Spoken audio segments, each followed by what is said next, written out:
كتب عليكم الصيام كما كتب على الذين من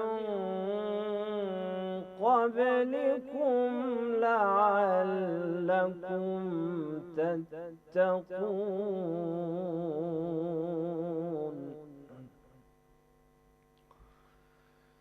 أياما معدودات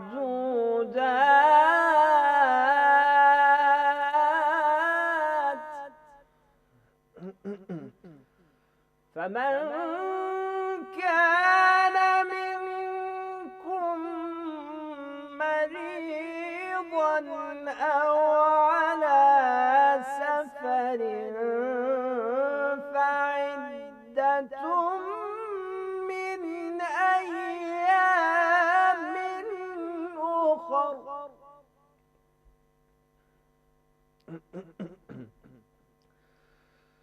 وعلى الذين يطيقونه فدية طعام مسكين فمن تطوع خيرا فهو خير له وأن تصوموا خير لكم إن كنتم تعلمون صدق الله العلي العظيم اے ایمان والو، تم پر روزے فرض کیے گئے جیسے تم سے پہلے لوگوں پر فرض کیے گئے تھے تاکہ تم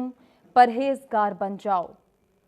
گنتی کے چند دن ہیں تو تم میں جو کوئی بیمار ہو یا سفر میں ہو تو اتنے روزے اور دنوں میں رکھے، اور جنہیں اس کی طاقت نہ ہو ان پر ایک مسکین کا کھانا فدیہ ہے۔ پھر جو اپنی طرف سے نیکی زیادہ کرے تو وہ اس کے لیے بہتر ہے، اور اگر تم جانو تو روزہ رکھنا تمہارے لیے زیادہ بہتر ہے۔ قاری محمد وجاہت رضا کلام پاک سے آپ نے آغاز کیا۔ ہم ناظرین آج کے آپ کو اگر ٹاپک کے حوالے سے بتائیں کہ جس پر ان ڈیٹیل ہم گفتگو کریں گے، رمضان مبارک کی ہم جہاں رحمتیں اور برکتیں سمیٹیں گے وہیں استقبال رمضان کا آغاز ہوگا، اور استقبال رمضان ہی آج کا ہمارا ٹاپک بھی ہوگا۔ اس کے ساتھ ساتھ جب ہم بات کرتے ہیں کہ استقبال رمضان کی تیاری کیسے کی جائے، کیا کیا ہم نے اس کے اندر جو ہیں وہ اقدامات کرنے ہیں، کیسے اللہ کو راضی کیا جائے، قرآن و سنت کی روشنی میں ہمیں کیا کہا گیا ہے کہ ایک روزہ کیسے رکھنا ہے، ماہ رمضان کا استقبال کیسے کرنا ہے، آج ہم ان ڈیٹیل اس حوالے سے گفتگو کریں گے، اور ہمارے ساتھ علماء کرام ہوں گے جو کہ ہمیں قرآن و سنت کی روشنی میں بتائیں گے کہ ماہ رمضان کا استقبال کیوں ضروری ہے اور اس کی تیاری کیسے کی جا سکتی ہے۔ بے زبانوں کو جب وہ زبان دیتا ہے، پڑھنے کو پھر وہ قرآن دیتا ہے، بخشش پہ آتا ہے جب امت کے گناہوں کو،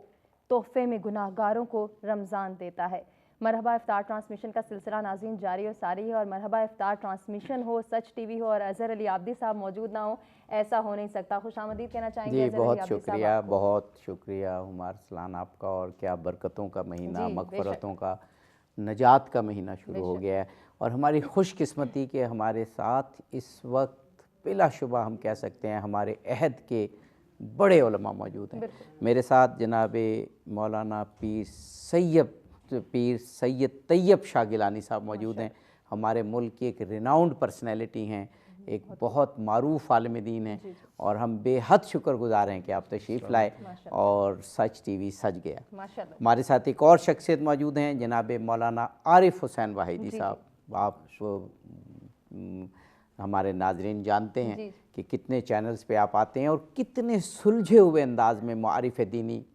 آپ بیان کرتے ہیں اور بڑی گہرائی کے ساتھ بیان کرتے ہیں۔ دونوں علماء کرام کے بے حد شکر گزار ہیں۔ جناب پیر صاحب قبلہ، آپ سے شروع کرتے ہیں، اور ہمارا موضوع کہ ماہ مبارک رمضان کا آغاز قرآن و سنت کی روشنی میں۔ اب یہ ایسا موضوع ہے کہ چندہ سوال کی بھی ضرورت نہیں، بس آپ علماء کرام ہیں اور ہمارے ناظرین ہیں، فرمائیے۔ جی بسم اللہ الرحمن الرحیم، اللہم صلی علی محمد وعلی آل محمد وبارک وسلم۔ ہماری خوش نصیبی ہے کہ ہمیں یہ لمحات نصیب ہوئے ہیں۔ بے شک بے شک۔ بس میں ناظرین کو یہ ہدیہ کرنا چاہوں گا کہ رمضان شریف کا ہماری اس زندگی میں دوبارہ ہمیں اس کا درک کر لینا اور پا لینا یہ اللہ کا انعام ہے، اور یہ نعمت خداوندی ہے۔